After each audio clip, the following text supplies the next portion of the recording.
मौलवी होते थे, उन्होंने इसमें अपनी बड़ी भूमिका निभाई थी।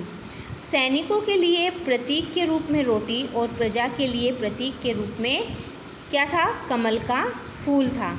एनफील्ड राइफल में गाय और सूअर की चर्बी वाले कारतूस उपयोग करने का मंगल पांडे ने विरोध किया। मंगल पांडे एक ब्राह्मण परिवार से थे, इसलिए उन्होंने इन कारतूसों का उपयोग करने से मना किया।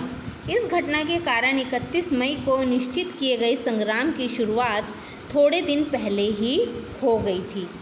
आयोजन बिखरने के परिणाम स्वरूप लक्ष्य पूरा नहीं हो सका, क्योंकि जो इस आयोजन करने की अंग्रेज़ों के प्रति विरुद्ध विद्रोह करने की जो तारीख थी वो 31 मई निश्चित की गई थी, लेकिन 31 मई से पहले ही ये संग्राम शुरू हो गया, इसलिए ये संग्राम सफल नहीं हो पाया। अब पढ़िए मंगल पांडे के बारे में। उत्तर प्रदेश के बलिया क्षेत्र के नगवा गांव में ब्राह्मण परिवार में जन्मे और 7 रुपये वेतन से ब्रिटिश सेना में जुड़े मंगल पांडे 29 मार्च को संग्राम के लिए तैयार हो गए। 26 वर्ष के मंगल पांडे युद्ध के पोशाक में सज धज कर, माथे पर तिलक लगाकर मैदान में आए। बाकी सैनिकों को भी ललकारा। सैनिकों के साथ थे, परंतु 31 मई तक राह देखने तक के लिए सहमत नहीं थे। जब ये 1857 की क्रांति की शुरुआत की गई, उस समय मंगल पांडे 26 वर्ष के थे और वो एक ब्राह्मण परिवार से ताल्लुक़ रखते थे। लेकिन 31 मई से पहले ही जब इस संग्राम की शुरुआत कर दी गई तो ये संग्राम सफल नहीं हो सका। मंगल इतना धीरज नहीं रख सके।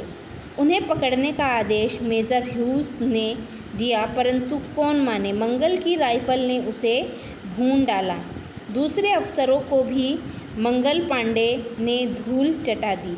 भारतीय सैनिकों ने इस पवित्र ब्राह्मण को गिरफ्तार करने से मना कर दिया। अंत में ब्रिटिश सैनिकों का घेराव बढ़ जाने पर मंगल पांडे ने आत्मबलिदान का मार्ग पसंद किया।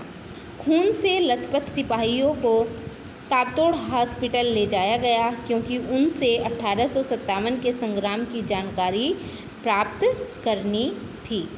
तो क्या हुआ कि जब ये संग्राम शुरू हुआ तो मंगल पांडे को गिरफ्तार करने के लिए अंग्रेज़ी गवर्नर मेजर ह्यूजन ने आदेश मंगल पांडे को गिरफ्तार करने का आदेश सैनिकों को दे दिया। लेकिन जो अंग्रेज़ी सेना में जो भारतीय सिपाही थे, उन्होंने मंगल पांडे को गिरफ्तार करने से मना कर दिया। क्यों मना कर दिया?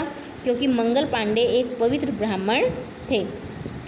अतः मंगल पांडे जब मंगल पांडे का घेराव कर लिया गया तो मंगल पांडे ने आत्म बलिदान यानी अब खुद को सरेंडर कर दिया।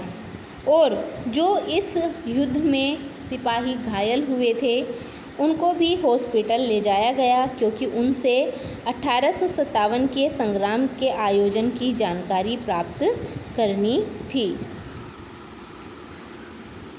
6 अप्रैल 1857 से मंगल पर सैनिक अदालत का नाटक शुरू हुआ। पूरी कार्यवाही अंग्रेज़ों में चलाई गई और फांसी की सज़ा सुनाई गई, परंतु अंग्रेज़ों को इस देशभक्त के पास से कोई भी जानकारी नहीं मिली।